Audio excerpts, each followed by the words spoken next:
Phones that flip, phones that slide, phones that have a full keyboard on the inside. It feels like it wasn't long ago that we had phones in all shapes and sizes.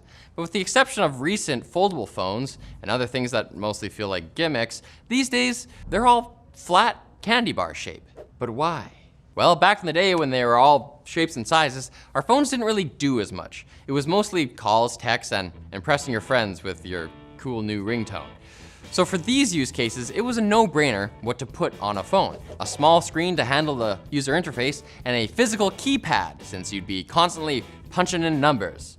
Of course, phones like the BlackBerry had full-on QWERTY keyboards to make texting and emailing easier, but the screen itself was still rather limited in functionality. The point here is that a small screen and lots of actual buttons made sense on every phone. And as long as you had these two things, there wasn't necessarily a standard way to arrange them. Hence, the very large variety of phone layouts that we saw. I had a Kibo. Then, of course, the iPhone came along in 2007 and helped set a trend. It wasn't the first smartphone, but it put the idea in the mind of the public that the phone should actually be a hyper-flexible device that shouldn't be limited by things like hinges and sliders or buttons. Instead, it opted for a design that was mostly a touchscreen, so it could adapt to whichever app the user was running. And a large screen makes it harder to incorporate tons of physical bells and whistles, as you need one big slab that can hold the entire display.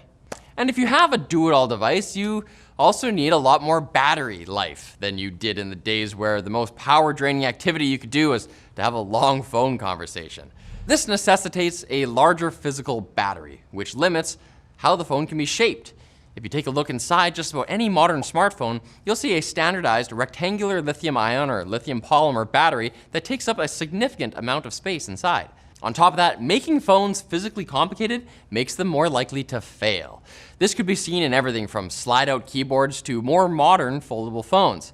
And as important as smartphones have become for daily life, this is a big deal, with most phone makers advertising toughness and durability with ever stronger screen glasses and impressive water resistance ratings. Phones get sold based on hardiness, speed, and camera quality, none of which require a phone maker to push some crazy new form factor.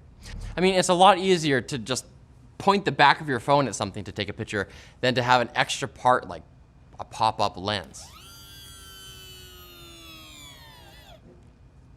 At most, manufacturers might try and make a new device thin and elegant, so there's a high demand for the premium-feeling phones, or they make minor tweaks such as a screen that wraps slightly around the edge of the chassis.